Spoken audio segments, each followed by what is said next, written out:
大家好，歡迎翻嚟 Do's Channel。今日就帶大家再戰早茶點心。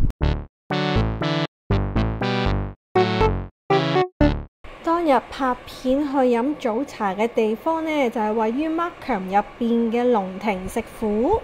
咁喺 Google 上面嘅評分呢，就唔算話太多星星啊，但係我哋都去試下啦。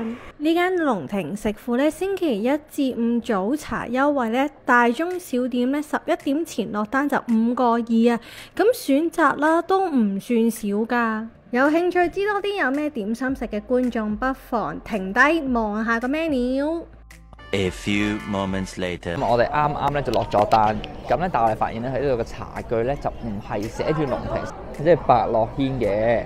咁之前咧其實我哋都上網查過嘅，好似咧呢一個位置咧本來係百樂軒，然之後咧咁咧就轉寫咗俾龍庭食府，咁所以咧佢可能有啲餐具咧都係用翻以往嘅餐具。咁話說咧，我哋其實咧就叫咗鐵觀音嘅，咁但係佢又俾咗菊花茶我哋，咁唔知佢叫升級定係降級啦。咁咧我哋最後就叫咗蝦餃啦、燒賣啦、牛柏葉、鮮竹卷、定海神針同春風得意腸啊！定海神針咧就係紫菜炸蝦卷，春風得意腸咧其實就係類似係炸兩高級版咁樣啦。係腸粉包春卷。咁我哋咧就耐心等候啊，睇下要等幾耐啦。A few moments later，咁等咗幾分鐘咧，就有點心已經上咗台啦。第一個嚟咧就係牛柏葉啊，咁都幾大兜啊！如果下邊冇煎嘢嘅話，咁第二個咧就係燒賣啊。咁啊加拿大燒賣咧一向都咁大粒㗎啦。呢一個燒賣咧，比起之前另外幾間食過嘅餐廳嚟講咧，佢個賣相係最靚仔。因為首先啦，佢嗰個皮啦係真係黐住粒燒賣啦，咁然之後跟住咧，佢又冇逼晒嗰啲黃撳撳嘅油水出嚟啦。咁啊喺我哋講緊嘢嘅同時咧，隔離嘅蝦餃啊就已經上咗台啦。咁睇到個蝦餃咧個皮唔算話厚喎，咁亦都幾大粒，咁啊值得期待啊！試一試個牛柏葉先。咁個牛柏葉咧本身都辣得幾腍啊，咁所以咧 OK 嘅，即係入口係冇問題。佢味道本身話 XO 醬牛柏葉咧，我覺得係完全兩回事嚟。佢 XO 醬就係淋咗喺面，或者係成個撈咗醬咯。咁眾所周知，蝦餃個皮咧就好快會乾啊，咁啊試一試蝦餃先啦。哎呀，一開始個蝦餃皮已經穿咗啦，咁啊好大粒。咁但係咧佢冇俾個辣椒油或者辣椒醬我哋喎，試一試原味啦唯有。咁啊蝦餃個皮咧都幾令人失望，只係 keep 住蒸住個蝦肉咧入邊有陣唔新鮮嘅味道，咁所以蝦餃咧係你問我唔合格，因為已經睄到咧辣椒油喺邊，所以咧就自己拎咗個辣椒油翻嚟啦。好，試一試個大燒賣先。咁咧啱啱食咗個燒賣，咁個燒賣咧食落去嗰個肉嘅鮮味都好足嘅，冬菇味咧稍鹽少少不足，咁但係整體上咧幾好食嘅。最大嘅問題咧就係佢嗰個佢有筋，咁啊食咗一粒燒賣咧入邊有2嚿筋，咁呢個咧就係為咗燒賣嗰個問題。咁但係 overall 嚟講咧好過蝦餃太多啦，我覺得。個燒賣咧食落去咧，除咗好香豬肉味之外咧，我唔覺入邊有冬菇或者蝦，好似一嚿好實的嘅豬肉咯。跟住喺我哋試嘢食嘅期間咧，鮮竹卷已經到咗啦，同埋仲有呢個定海疾神針啊，就係紫菜嘅炸卷嚟。咁呢度咧嘅嘢咧，好似全部都幾大份。咁咧就先試咗個定海神針先啦，因為咧炸嘢絕對要趁熱食啊。入邊就係蝦滑咁嘅嘢咯，我又唔可以話佢係蝦膠。佢個蝦係咪好食過蝦餃個蝦？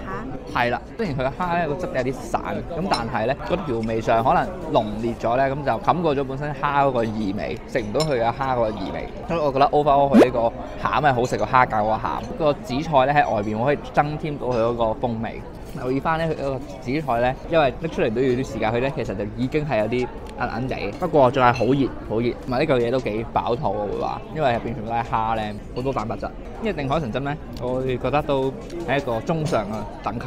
我覺得佢好似過鹹咗少少，咁但係佢嘅鹹味係嚟自紫菜啊，嚟自個炸粉定嚟自個蝦我就唔知，總之就嘢我又覺得係少少過鹹。佢個蝦滑係咪好過蝦餃嘅蝦滑？係嘅係嘅，有彈性啦，冇嗰隻好奇怪嘅雪菜味。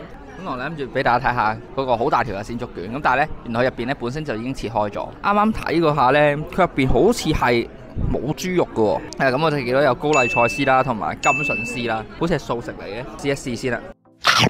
咁我哋睇到差唔多啦，佢都係高麗菜絲啦、甘筍絲啦，仲有少少嘅冬菇。咁但係咧，因為佢冇肉啊，個鮮味就唔夠，而佢個上湯咧亦都燴唔到啲鮮味入去。咁所以咧呢個就普普通通。我係題外話，所以個辣椒油咧係我喺多倫多食過差唔多最香最辣嘅辣椒油。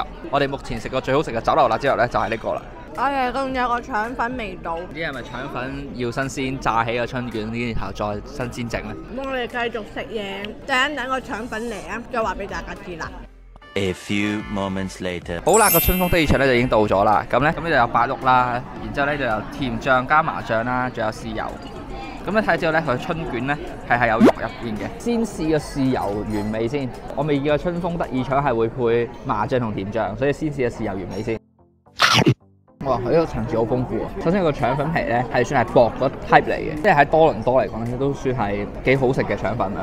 咁跟住入邊咧，佢個春卷咧係炸到有少少焦焦脆脆咁樣，所以你食到一啲焦香嘅風味。佢肉入邊咧就冇筋，所以你可以好放心咁樣去咬落去，同燒賣一樣，佢嗰個豬油味好香。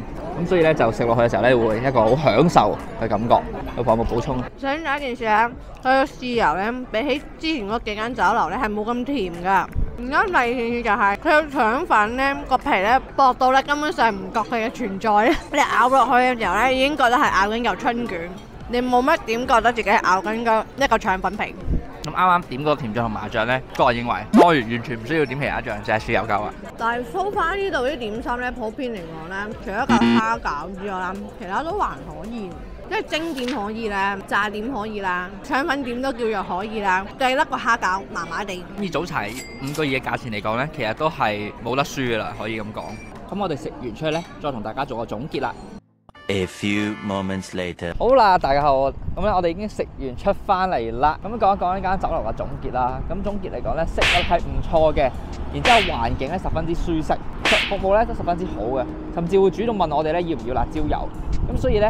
overall 嚟講咧係一個唔錯嘅飲早茶嘅選擇，但係若果你問我正價會唔會嚟呢，就有少少 concern 啦。咁我哋早茶咧食咗6個點心啦，咁連埋 tips 咧都係46蚊。咁佢呢個好處呢，佢就已經將嗰個小費打埋落張單嗰度，而且呢，佢冇將嗰個 tips 去加稅。咁所以咧呢個係一個好好嘅 practice 嚟㗎啦。咁其他地方呢，就好似冇咁嘅做法嘅。咁佢嘅食物質素呢，其實喺我哋咁多間食過嘅點心嚟講呢，已經係排名第2嘅。